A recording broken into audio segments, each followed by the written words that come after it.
반갑습니다. 원빈입니다. 세상의 모든 지식을 출세간의 지혜로 꽃피우기 위한 공부, 원빈 스님의 도서관, 환희미소 시간입니다. 오늘은 우주시대에 오신 것을 환영합니다 라는 책을 가지고 왔어요. 켈리 제라디 지음, 이지민 옮김, 헤윰터 출판사입니다. 표지에는 우주가 산업이 되는 뉴 스페이스 시대 가이드, 또 미 아마존 천문학 우주 과학 부분 베스트셀러 1위, 최고의 출판 마케터 문재인 전 대통령이 던지는 9번째 화두 우주시대, 이렇게 소개하고 있습니다. 오늘 이 책을 통해서 우주시대라고 하는 이 용어가 어떤 의미를 가지고 있는지 한번 공유해 봤으면 좋겠습니다. 프롤로그 읽어볼게요. 보통의 우주시대를 향하여. 어린 시절 나는 르네상스 시대 사람들이 자신이 살던 시기를 어떻게 생각했을지 궁금해하곤 했다. 당시 대중도 레오나르도 다빈치나 미켈란젤로를 역사적인 거장으로 여겼을까? 중세시대가 저물고 현대사회가 다가오고 있다는 것을 느꼈을까? 짐작컨대 페인트가 채 마르지 않은 시스티나 성당 천장 벽화를 보며 전 세계적인 문화 병동을 감지한 사람은 없었으리라. 석기시대 사람들이 나무 막대로 저녁 식탁을 두드리며 타악기가 인류 전체에 미치는 심오한 영향을 생각했을 확률은 더더욱 낮다. 그렇다면 계몽시대 사람들은 자신이 이성의 시대로 진입하고 있다는 걸 눈치챘을까? 산업혁명 시대를 살던 이들은 당시가 인류 역사상 가장 혁신적인 터닝포인트라는 사실을 알았을까? 아마 상상도 하지 못한 채 자신이 살고 있는 시대에 대해 이러쿵저러쿵 얘기 나눴을 것이다. 대부분 모든 시대의 이름은 정교함보다는 근사값을 바탕으로 붙여졌다. 이렇게 정립된 역사는 대부분 우리는 어쩌다 초라한 뿌리를 극복하고 지구에서 가장 위대한 종이 되었는지를 밝히려는 인류의 뒤늦은 시도에 가깝다. 그런데 만약 역사책에 등장하는 유명한 인물들만이 아니라 전 인류가 위대한 종이 되기 위한 여정에 참여할 기회를 얻었다면 변화의 속도는 달라졌을까? 역사책에 등장하는 몇몇이 아니라 모든 인간들이 그 궤적에 접근할 수 있었다면, 아니, 모두 태어날 때부터 인류 역사에 참여할 안내서를 한 권씩 받았다면 변화의 속도는 좀 더 빨라졌을까? 자신이 살고 있는 시대를 역사라고 인식할 수 있는 건 정말 근사한 일이 아닐 수 없다. 그런 면에서 우리는 행운하다. 당시 예술은 르네상스 시대에 생겨난 새로운 사고방식이 발현된 한 가지 예에 불과했다. 의학, 기술, 종교, 정치, 철학, 과학, 심지어 전쟁에 이르기까지 방대한 학문에서 문화혁명이 일어났다. 공학 분야의 업적 역시 앞으로 펼쳐질 우주시대를 보여주는 일부에 불과하다. 미래의 역사가들은 지구에서 다른 항성을 향한 거대한 도약을 구상 중인 21세기 인류의 시도를 광범위한 문화적 운동으로 바라볼 것이다. 다음번 도약을 이루기 위해서 예술가와 공학자, 그리고 그 사이에 자리한 우리 모두의 참여가 반드시 필요하다. 모든 역사의 전환점이 그렇듯 인류의 미래가 똑똑한 이들의 손에만 달려있지 않기 때문이다. 45억 년 만에 처음으로 우리는 지구라는 행성 너머를 탐사할 수 있게 되었다. 성간이동은 물론 우주에서의 장기적인 생존도 가능해졌다. 민간 우주비행 산업의 부상으로 누구나 일상적인 우주여행을 꿈꿀 수 있게 된 것이다. 나는 우주 탐사를 꿈꾸던 비공학자에서 이제는 우주비행 훈련을 받으며 이에 기여하는 사람으로 성장했다. 이 책은 이 분야에서 나의 경력이 얼마나 대중화되었는지 보여줄 뿐 아니라 탐구와 발견을 향한 여러분의 열정에 불을 지피기 위한 나의 성찰과 경험이 담겨 있다. 더불어 여러분이 우주시대에 벌어지는 대화에 동참하고 자신의 올바른 위치를 인식하도록 안내할 예정이다. 여기까지 보면 일단 첫 번째, 우주시대가 다가오고 있다는 것입니다. 그리고 두 번째, 우리가 과거의 어떤 시대를 평가할 때 그 시대의 사람들은 본인들이 그러한 시대를 살고 있다라고 하는 것에 대해서 특별한 자각이 없었다는 거예요. 그런데 천재들, 극소수의 앞서가는 천재들에 의해서 시대가 이끌어지는 것이 아니라 거기에 더불어 보통 사람들까지도 이 새로운 시대를 향한 흐름에 한 몫을 할 수 있고 그리고 공유된 생각을 가지고 있고 이러한 목표를 위해서 이 책이 쓰여졌다라고 하는 것을 생각해 보시면 될 것 같습니다. 계속 읽어볼게요. 인간의 우주 비행은 단순히 호기심을 충족하고 꿈을 불어넣는 행위에 그치는 것이 아니라 지구의 유효기간이 끝나가는 지금 인류의 생존을 확보하는 일이기도 하다. 지구는 약 몇십억 년 정도 더 생존할 것으로 추정된다. 그때가 되면 태양은 지구에 더 이상 에너지를 제공하지 못할 것이다. 공룡의 멸종을 가져온 엄청나게 큰 규모의 바위 같은 무엇이 영향을 미친다면 몇백만 년 후로 앞당겨질 수도 있다. 현재 러시안 룰렛식으로 전 세계에 번지고 있는 전염병, 거대한 생태계 붕괴, 버튼만 누르면 가능한 핵폭발 등 훨씬 더 빠른 종말을 맞이할 수도 있다. 하지만 인간은 회복력이 강한 종이다. 20만 년 동안 우리는 공통된 미션을 목표로 다 함께 앞으로 나아갔다. 직립보행한 순간부터 자연, 질병, 약탈자, 그리고 가장 독하게 자기 자신과 싸워왔다. 집단의 힘을 이용해 불가능에 도전하고 그동안 쌓아온 흔적을 없애다시피 한 대규모 멸종과 빙하기에도 강인한 투지로 살아남았다. 수천 년 동안 지략을 바탕으로 문화적, 과학적 발전을 이루고 최근에는 우주시대를 향해 힘찬 걸음을 내떴다. 우리는 추구할 가치가 있는 영광을, 탐사할 가치가 있는 한계를, 싸울 가치가 있는 생존을 움켜쥐었다. 천운의 결과 이제 당신과 나는 최후의 개척지로 가기 위한 출발점에 서 있다. 우리는 앞서 1만 세대를 거친 생존의 바통을 건네받았다. 바통을 떨어뜨려 생명의 불꽃이 소멸할 뻔한 적도 있었지만 또 다른 손이 그것을 낚아챘다. 그 손은 인류의 발전을 꾀한 도구이거나 우리를 치료할 의료법을 개발한 공학자, 우리를 연결시켜줄 언어, 우리를 문명화하고 문화를 창조하는 예술가일 때도 있었다. 인류의 생존은 늘 다양한 인재들이 함께했다. 하지만 언제든 바통을 떨어뜨리는 순간 인류는 종말을 맞이할 것이다. 활짝 핀 우주시대에 온 여러분 환영한다. 인류는 현재 천문학적 궤도에 있다. 이 책을 통해 여러분에게 이런 역사적인 순간을 안내할 수 있게 되어 영광이다. 과학자만이 아닌 우리 모두가 이 놀라운 기회 앞에 동등하게 선다면 이 사회가 얼마나 큰 탄력을 받게 될지 궁금하지 않은가? 그런 의미에서 이 책은 우주시대를 살아갈 초심자용 안내서다. 우리 모두는 다음 장에서 각자 맡은 역할이 있다.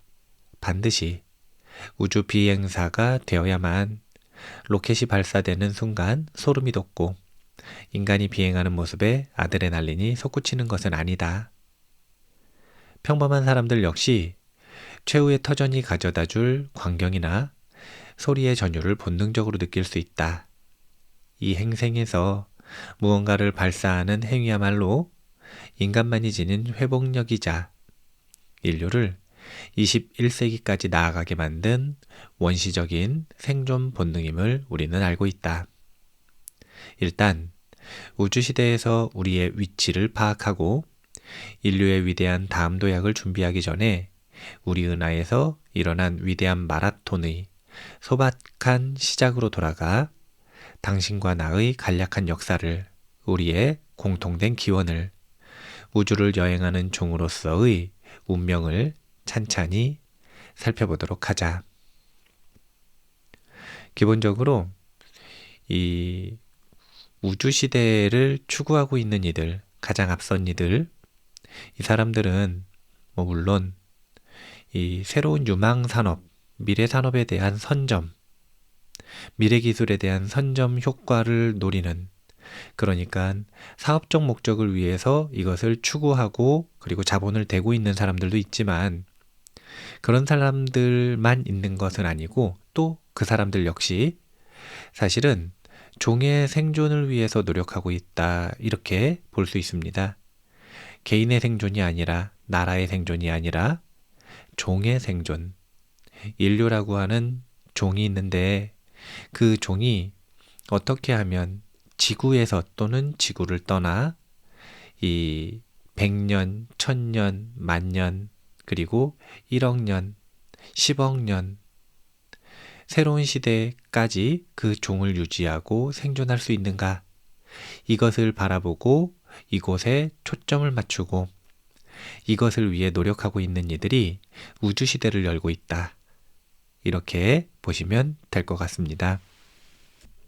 지금에 와서는 그러한데 인류라고 하는 종이 어떻게 우주에 관심을 가지고 우주를 여행하기 위해 어떤 노력을 했는지, 종들의 역사, 우주를 여행하는 종들의 역사를 살펴보도록 하겠습니다.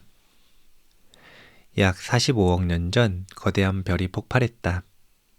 우주에서는 소소하게 일어나는 일이지만 운이 다한 이 별이 우리 은하 근처에 살았던 덕분에 차갑고 먼지투성이인데다 텅 비어있던 우주 한 귀퉁이에 생명을 가져다 주었다.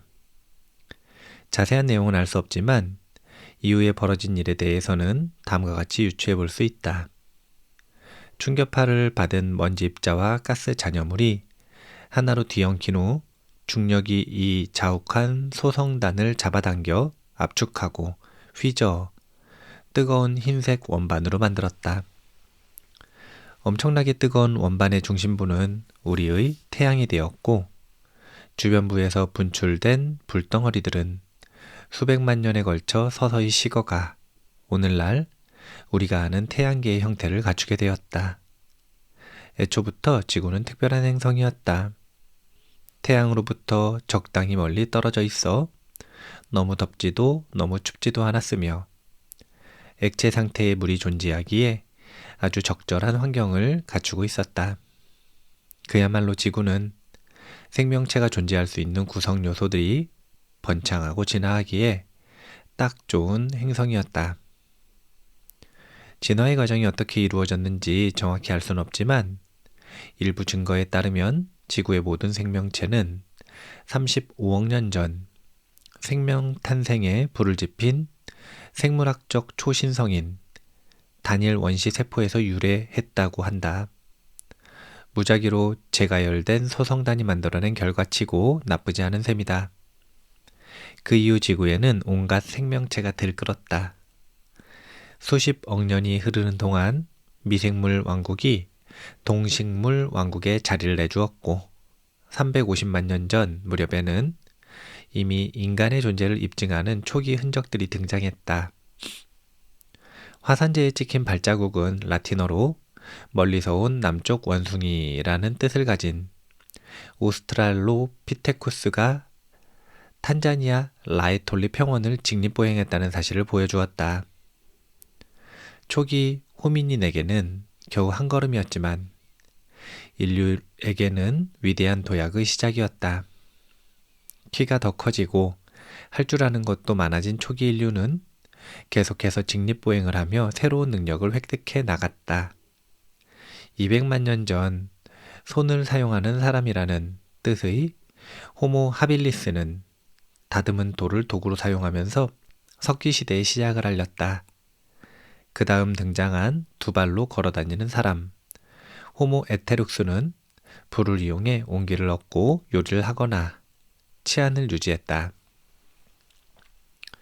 멸종된 인류 중 현 인류와 가장 가까운 네안데르탈인은 정교한 도구를 사용하고 불을 능숙하게 다뤘을 뿐 아니라 죽은 이를 땅에 묻고 영혼을 기리는 등 정서적인 면까지 발달했다.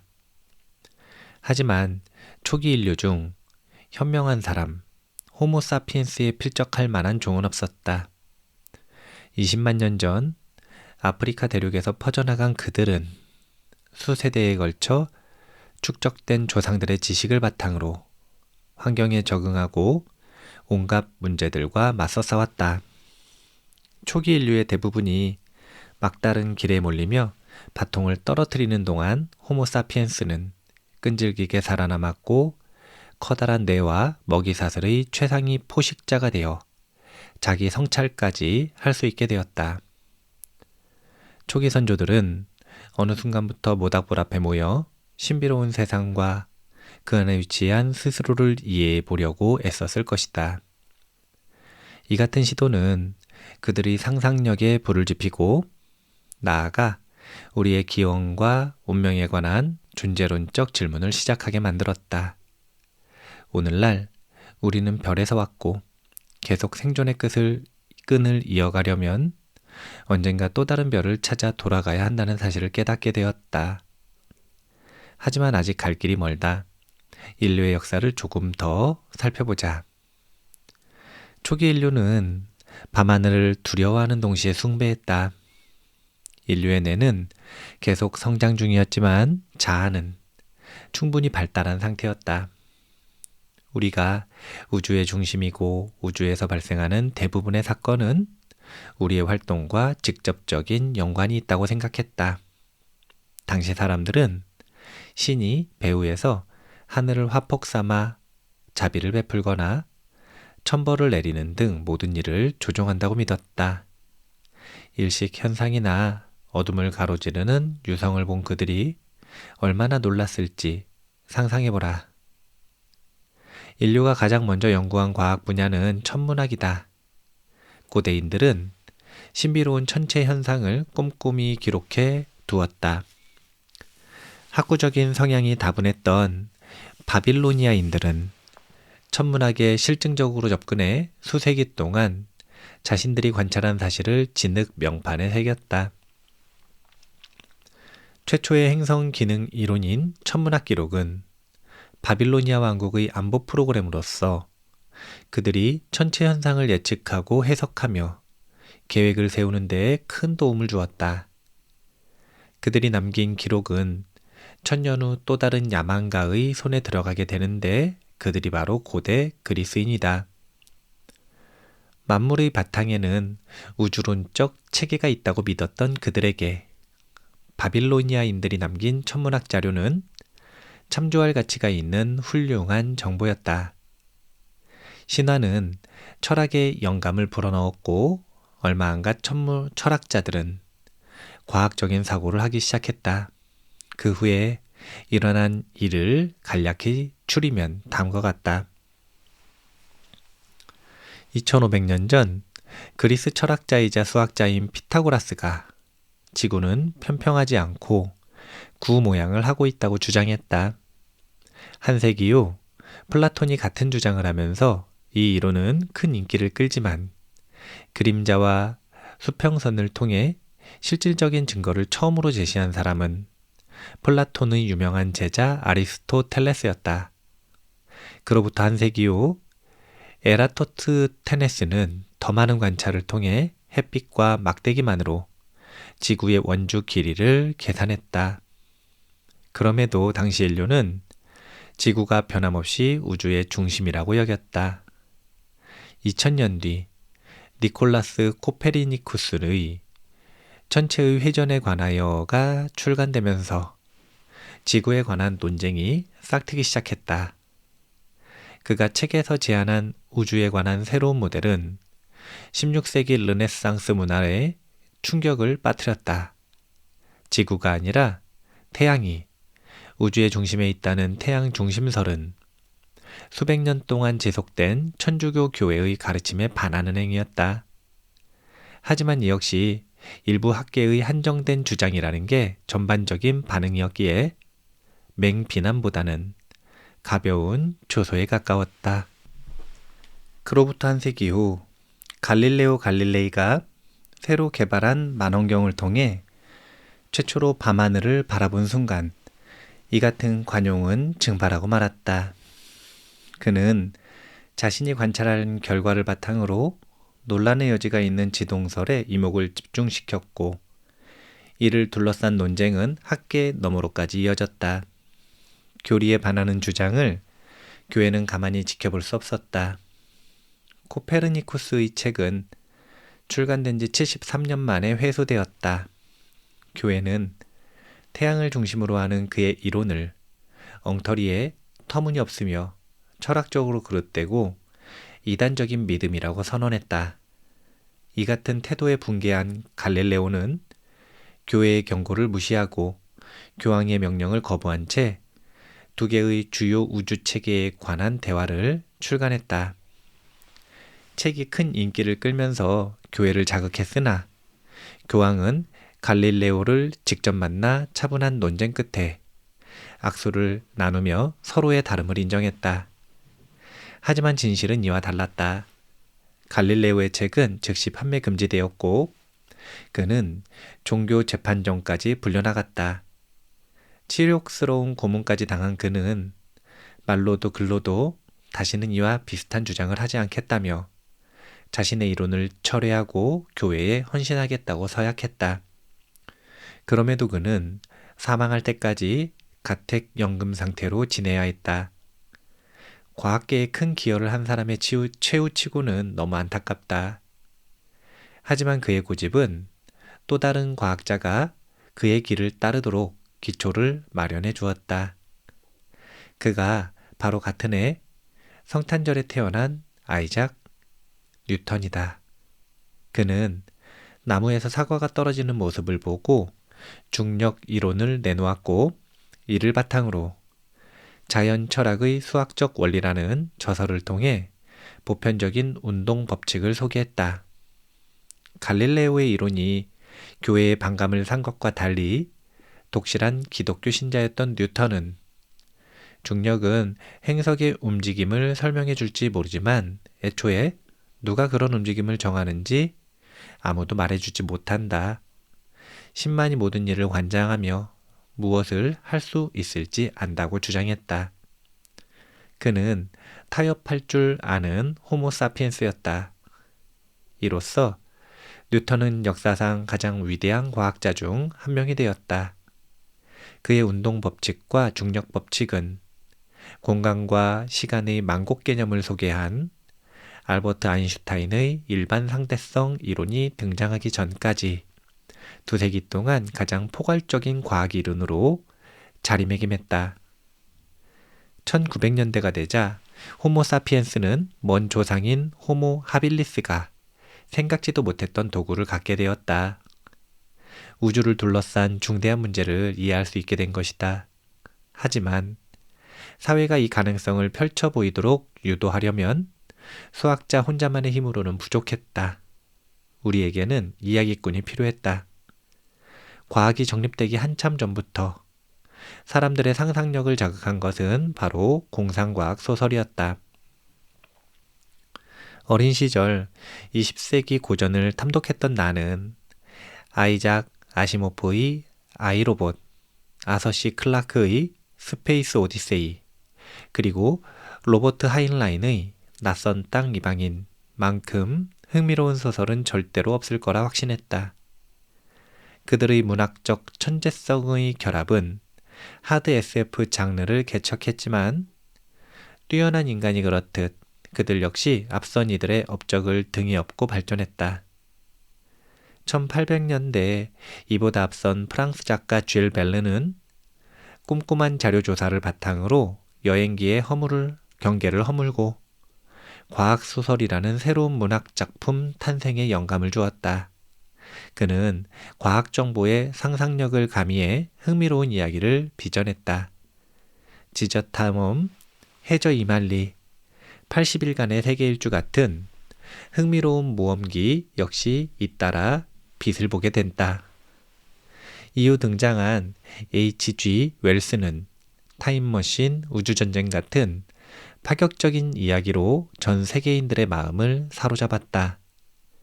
특히 그의 작품은 과학이라는 학문 자체에 크나큰 영향을 미쳤다. 베른이나 윌스 같은 작가들의 상상력은 과학계에 혁신을 몰고 왔다. 로봇, 홀로그램, 우주선은 실제로 개발되기 한참 전부터 그들의 소설 속에 등장했다. 하지만 SF 작가들의 힘은 단순히 미래를 예측하는 데 있지 않았다. 그보다 중요한 것은 독자들에게 영감을 불어넣는 능력이었다. 소설 속 모험이 너무 생생하고 강렬한 나머지 독자들은 이런 모험이 실현되려면 어떻게 해야 할까라는 의문을 품기에 이르고야 만다. 나 역시 그랬다. 과학 수업을 듣거나 로켓 기업에서 근무한 경험이 계기가 되어 우주 비행을 꿈꾸게 되었다고 생각하겠지만 아니다.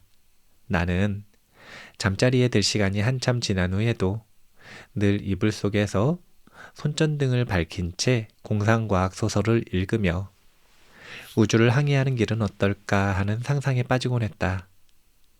이런 가능성의 불꽃은 로버트 고다드라는 미국 남자의 마음에도 싹트게 된다. 그는 우주 전쟁을 읽은 뒤 언젠가 직접 우주선을 만들겠다는 꿈을 품게 된다. 물리학 박사 논문을 작성하기 위해 그는 클라크 대학교의 작은 연구소에서 로켓 엔진 실험을 시작한다. 초기 폭발 사고로 중요한 교훈을 얻은 고다드는 지구의 중력을 이겨내면 달까지 갈 수 있을 만큼 추진력이 강한 로켓을 만들 수 있을 거라 확신했다. 하지만 자신의 생각이 옳았음을 입증하기까지는 수년이 걸렸다. 마침내 고다드는 정부의 후원을 받으며 엔진을 정교하게 다듬는 작업에 매진했다.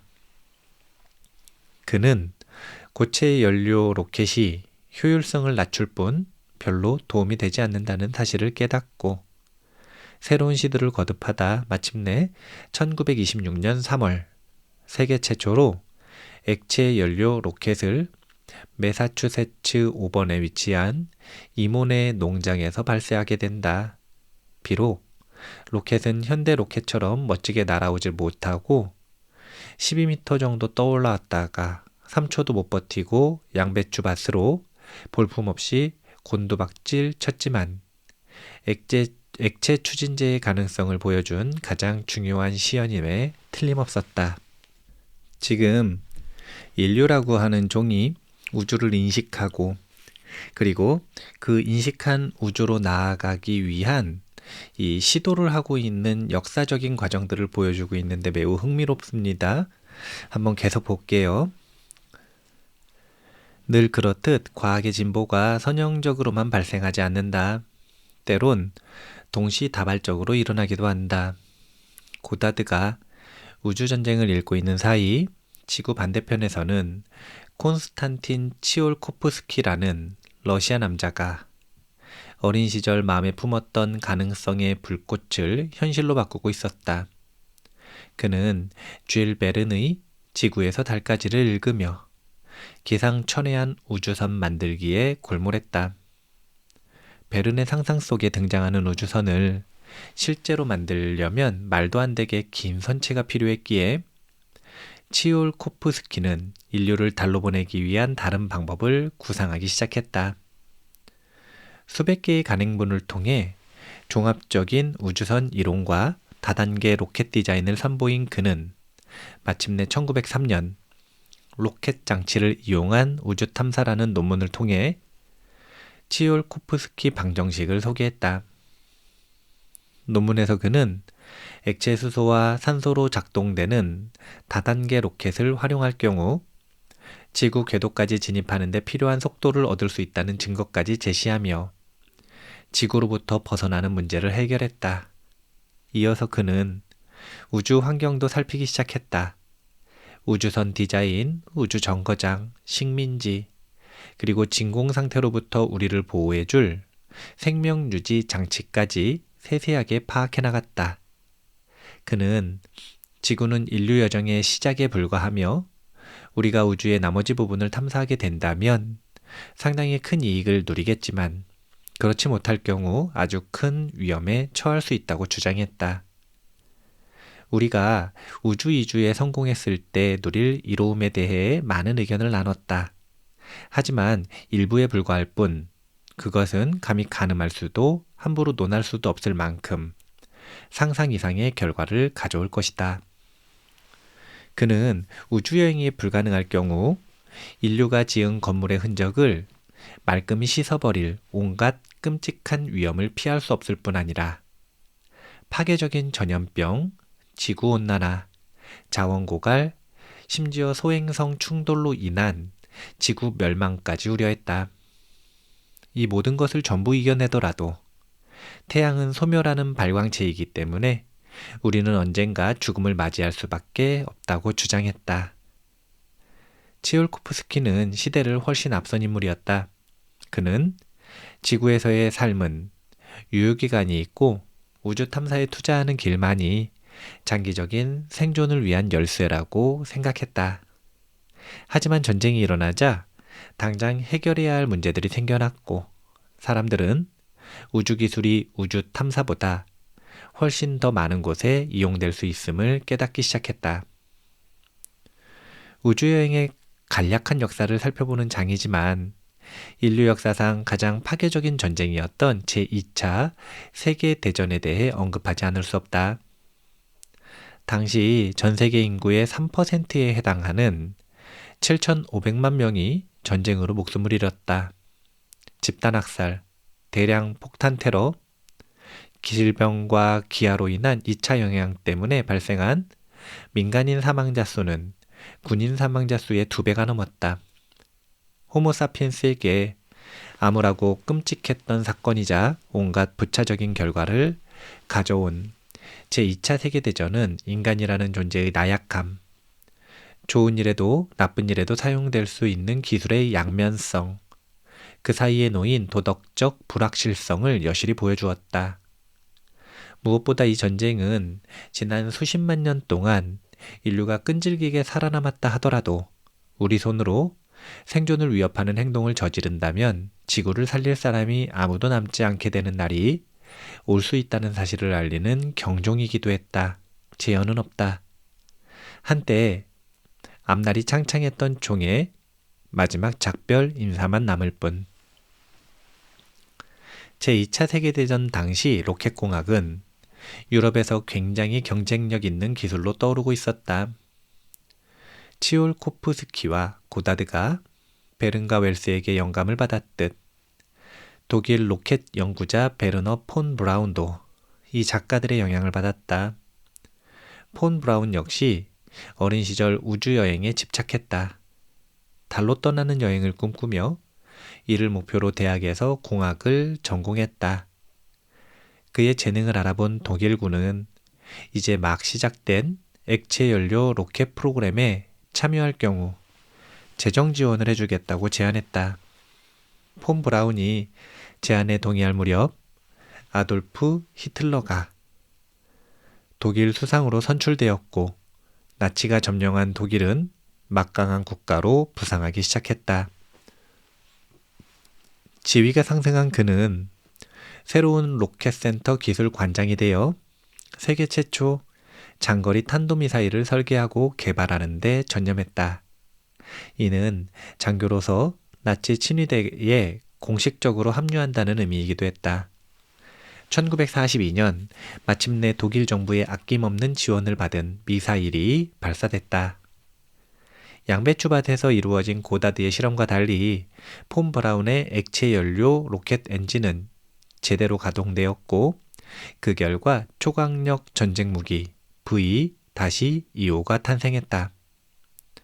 독일군은 런던에서 앤드워프까지 연합국 목표 지역에 미사일을 발사하기 위해 강제징용 노동자와 강제 수용사 포로들을 동원해 수천 개의 V-25를 생산 제작했다. 1944년이 되자 미사일 가동 범위는 자그만치 176km, 상공까지 날아오르다 지구로 돌아올 만큼 확대되었다. 이 전쟁 무기는 지구 궤도까지는 도달하지 못했지만 인류가 만든 것 중 잠시나마 우주의 경계를 가로지른 최초의 물건이 되었다. 이 무렵 고된 전쟁으로 인해 독일의 상황이 악화되었고 우주여행을 꿈꾸던 폰 브라운의 어린 시절 야망이 꺾일 위험에 처했다. 이듬해 나치 독일이 전쟁에 패배하자 연합국은 앞다퉈 독일이 개발한 강력한 기술을 차지하려 했다. 폰 브라운은 1600명의 다른 엘리트 과학자, 공학자와 함께 연합군에 항복하고 미국으로 이주했다. 그는 자신이 나치 경력이 별로 알려지지 않은 미국에서 다시 우주선 제작의 기회를 얻었다. 호모사피언스였던 그는 전쟁의 폐허 속에서도 우주시대를 향해 준비를 차곡차곡 밟아나갔다. 이제 재밌는 점은 인류가 우주로 나아가기 위해서 로켓 기술을 개발하기 시작했는데 이 로켓 기술이 사실은 가장 먼저 활용된 것이 전쟁이라는 거죠.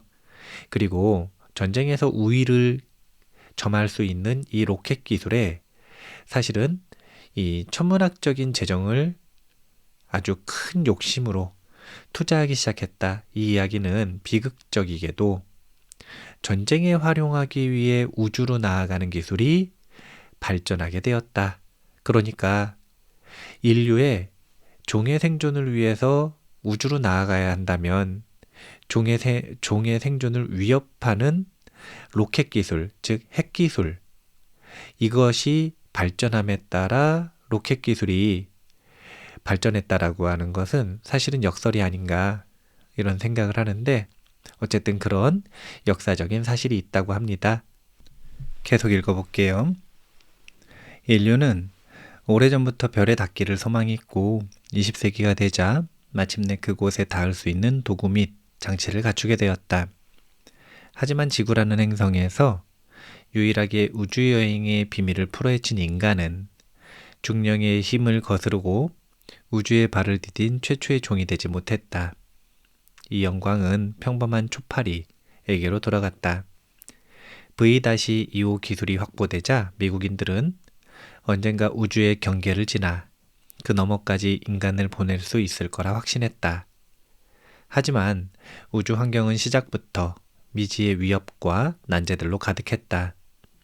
그곳에 도착하면 무슨 일이 일어날까? 그토록 높은 고도에서 방사선에 노출되면 어떻게 될까? 우주여행을 마치고 돌아온 씨앗과 식물을 분석해봤지만 충분한 정보는 얻을 수 없었다.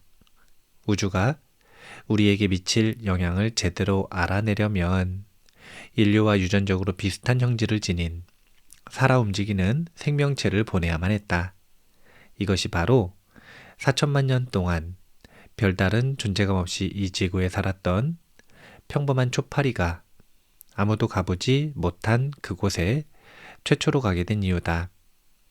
뉴멕시코 화이트샌드 미사일 발사장에서 과학자들은 V-2호 로켓 위에 부착된 캡슐에 이 자그마한 승객을 태운 뒤 발사체가 110km 상공으로 솟구치는 광경을 지켜보았다. 3분 후 로켓에서 분리된 캡슐은 낙하산을 펼치며 무사히 지구로 돌아왔다. 이로써 초파리는 우주를 방문했을 뿐 아니라 지구로 무사히 귀환하기까지 한 최초의 생명체가 되었다. 하지만 초파리의 뒤를 이은 수많은 종들은 이 같은 운명을 맞이하지 못했다.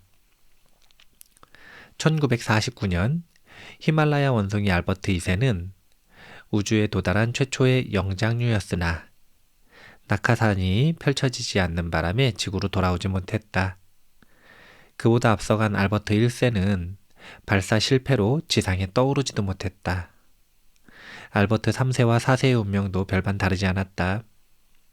이듬해 생쥐, 알버트 5세를 태운 로켓은 또다시 낙하산이 펼쳐지지도 않고 공중에서 산산조각 나는 불운을 맞이했다. 러시아인들 역시 우주에 생명체를 보내기 위한 시도를 이어갔다. 마침내 찌강과 데지카라는 두 마리의 개를 우주에 보내는데 성공했다.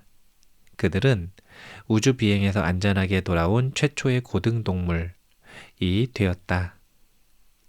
미국과 러시아는 우주 경계를 가르는 로켓 발사도 충분히 흥분하는 경험이지만 의미 있는 성과를 내려면 지구 궤도에 무사히 접근하는 것이 목표가 되어야 함을 깨달았다. 제2차 세계대전의 기억이 서서히 잊히고 독일인을 향한 미국인들의 정서가 완화되었을 때쯤 폰 브라운은 우주여행에 관한 자신의 야망을 본격적으로 드러내기 시작했다. 미국인들의 마음까지 사로잡은 그는 달 착륙과 우주정거장, 심지어 화성 탐사에 대해서까지 자신의 의견을 내놓았다. 제일 먼저 그는 자신의 풍부한 미사일 경험을 바탕으로 지구 궤도에 진입할 수 있는 로켓을 만들자고 제안했다. 하지만 몇 년 동안 단거리 준궤도 시험 비행과 우주 개발의 방향성에 대해 갈피를 잡지 못해 우왕좌왕하던 미국 정부는 즉각 투자 의사를 드러내는 데 주저했다. 1957년 미국은 마침내 우주 프로그램에 적극적으로 박차를 가하게 된다. 그 계기는 지구 궤도를 도는 최초의 인공위성이자 우주공학 역량을 입증한 소련의 스푸트니크 1호의 등장 때문이었다. 그로부터 9개월 후 미국은 공식적으로 미국 항공우주국 나사를 설립했다. 우주 개발 경쟁이야말로 우주 분야의 급속한 발전을 부추기는 적절한 동기부여가 될 수 있음을 입증한 행보였다. 스푸트니크는 차원이 달랐다. 미국은 소련의 능력을 잘 알고 있었으나 대중은 그렇지 않았다. 배터리 수명 기간인 21일 동안 빛이 볼 크기만한 인공위성은 불길한 삐삐삐 신호음을 계속해서 지구로 전송했고 단파 수신기가 있는 사람이라면 누구나 그 소리를 들을 수 있었다. 기술 강대국이었던 미국은 자존심에 손상을 입은 수준을 넘어 소련의 능력을 두려워하기에 이르렀다. 지구 궤도를 도는 인공위성을 우주로 보낼 수만 있다면 못할 게 없었다. 소련은 머지않아 떠돌이개 라이카를 인공위성에 실어보냈다. 라이카의 비행은 애초부터 편도로 예정되었다. 인공위성을 지구 궤도에 이르게는 할 수 있었지만 궤도에서 안전하게 벗어나 지구로 돌아오게 만드는 기술은 개발되지 않은 상태였기 때문이다. 그들은 라이카가 인공위성에 실어보낸 식량과 산소로 일주일을 버티며 궤도를 돌고 난 후 산소 결핍으로 고통 없이 눈 감기를 바랬다. 하지만 인공위성의 열 차폐 장치가 손상되면서 캡슐 내 온도가 급상승하는 바람에 라이카는 안타깝지만 몇 시간밖에 버티지 못했다. 인공위성이 지구를 네 번째 돌 무렵 라이카는 과학의 희생양이 되고 말았다. 한편 미국에서는 과학자들이 소련을 따라잡기 위해 머큐리 계획에 박차를 가하고 있었다. 미국은 스푸트니크 1호와 2호에 필적하는 익스플로러 1호를 쏘아 올리는데 성공했다. 하지만 그들의 궁극적인 목표는 유인 우주비행이었다. 이를 위해 더 많은 시험 비행이 필요했다. 홀로만 항공우주의학센터는 이 임무에 적합한 침팬지를 찾아냈다. 우주에 발을 디딜 최초의 유인원은 그가 머문 시설에 이니셜을 딴 햄이라는 침팬지였다. 햄은 단순한 탑승객이 아니었다. 불이 깜빡일 때 레버를 누른다든지 하는 비행 중 수행하는 몇 가지 역할이 있었다. 비행하기 몇 달 전부터 가벼운 충격과 바나나로 처벌 및 보상 훈련을 받은 햄은 우주에 도착한 후 지구에서 훈련받을 때와 거의 동일한 속도로 레버를 눌러 인간도 우주에서 완벽하게 임무를 수행할 수 있다는 가능성을 입증했다. 16분간 비행한 햄은 플로리다 케이프 커네버럴 해안가에 안전하게 착륙한 후 25년 동안 유명세를 누렸다. 그 후 몇 년 동안 우주개발 경쟁은 극에 달했다. 초파리, 원숭이, 쥐, 개를 보낸 뒤 드디어 인간이 지구의 자장을 벗어날 차례였다. 최초의 영예를 누린 인물은 소련 우주비행사 유리 가가린이었다. 1961년 4월 그는 보스토크 1호를 타고 무사히 지구 상공을 한 바퀴 돌았다. 우리가 살고 있는 행성을 관찰한 지 20만 년 후 드디어 호모사피엔스가 공식적으로 우주여행을 하게 된 것이다. 소련이 유리 가가린을 보낸 지 한 달 뒤 미국도 시험비행 조종사 앨런 셰퍼드를 프리덤 7호에 태워 준 궤도 비행을 마쳤다. 미국 사전에 우주비행사라는 새로운 직업이 등재되는 순간이었다. 미국은 직접 지구 궤도를 도는 유인 우주 비행에는 성공하지 못했지만 자신감을 잃지 않았다. 셰퍼드의 비행이 있은 지 3주 후 존 F 케네디 대통령은 특별 합동회의를 통해 세상에서 가장 야심찬 목표를 달성하기 위한 자금을 요청했다. 그 목표는 10년 내 인간을 달에 착륙시킨 뒤 지구로 무사히 귀환하는 것이었다. 인류에게 이토록 인상적인 우주 프로젝트도 장기 우주 탐사에 이보다 중요한 우주 프로젝트도 없었습니다. 이보다 달성하기 힘들고 비싼 프로젝트도 없을 것입니다. 케네디 대통령의 비전에는 성견 지명이 있었다. 하지만 2년 후 그는 안타깝게도 이 놀라운 업적이 실현되는 장면을 보지 못하고 세상을 떠났다. 그의 뒤를 이은 린든 B 존슨 대통령은 대담하고 혁신적인 목표를 가진 이 프로젝트를 계속 이끌어 나갔다. 미국은 달에 사람을 보내기 전 지구 저궤도에서 해결해야 할 일들이 많았다. 그 무렵 소련은 보스토크 2호에 우주비행사 게르만 티토프를 태워 보냈다. 그는 우주에서 하루 이상의 시간을 보낸 동시에 우주에서 구토를 한 최초의 인간이기도 했다. 우주에서도 멀미를 한다는 안 좋은 소식에도 불구하고 이 장기 비행은 미국의 달 탐사 계획에 도움이 될 만한 희소식임이 불명했다. 그가 지구 궤도를 17번이나 돌며 남긴 기록은 인간이 우주에서 머물며 일을 할 수 있다는 증거가 되기도 했다. 그 뒤를 바짝 쫓은 미국 역시 머큐리 계획의 우주 비행사인 존 글렌을 프렌드십 7호에 태워 성공적인 궤도 비행을 마쳤다. 역사상 굉장한 성과이긴 했지만 달 착륙까지는 여전히 까마득했다. 케네디 대통령의 약속이 지켜지기까지 아직 갈 길이 멀었다. 이제 이후에 1967년 아폴로 계획이 시작되고 또 그 이후에 여러 가지 문제들을 해결하면서 달 탐사를 처음 시작하는 그러한 여정에 대한 내용이 뒷부분에 더 언급이 되거든요. 이런 식으로 인류라고 하는 종은 지구에 처음 자리를 잡고 그리고 이후에 우주를 인식하고 그리고 우주로 나아가는 꿈을 꾸고 그리고 역설적이게도 안타깝게도 전쟁 중에 로켓 기술을 발전시켜서 인류의 종을 위협하는 전쟁 중에 로켓 기술을 발전시키고 그리고 사실은 거기에 과도한 경쟁을 하면서 역설적이게도 우주 비행에 성공했다. 이렇게 보시면 될 것 같습니다. 달 탐사를 성공한 뒤에 이후에 최근에 들어서는 사실은 민간 기업이 우주 탐사에 도전할 만큼 우주 탐사에 대한 기술은 많이 발전을 했습니다. 최근엔 이제 달을 넘어서 화성에 가겠다고 열심히들 준비를 하고 있죠. 그 모든 것의 목적은 무엇인가?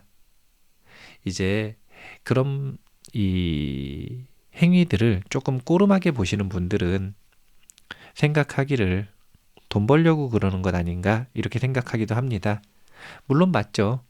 모든 이 최신 기술들 그리고 최신을 넘어서 지금보다 훨씬 더 한 단계, 두 단계 진보된 기술들, 이런 신기술들은 항상 그것이 산업 분야에 영향을 미치며 재산권이 되는 게 분명합니다. 막대한 부를 낳겠죠. 그런데 그런 것들을 빼고 보더라도 이런 부분에 힘쓰는 이들은 일종의 사명의식이 있다 이렇게 생각하시면 돼요. 그 사명의식이라는 건 다른 게 아니라 인류의 종의 생존을 위한 종의 생존을 위한 거시적인 노력이다.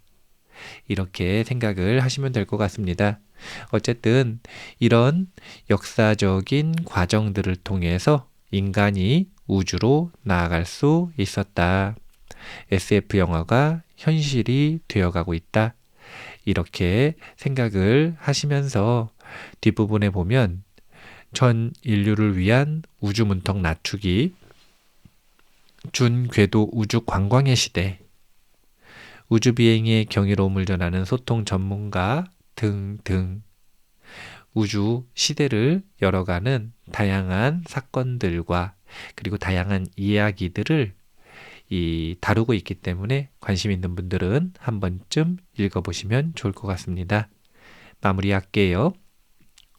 세상의 모든 지식을 출세간의 지혜로 꽃피우기 위한 공부, 원빈 스님의 도서관, 환희미소 시간이었습니다.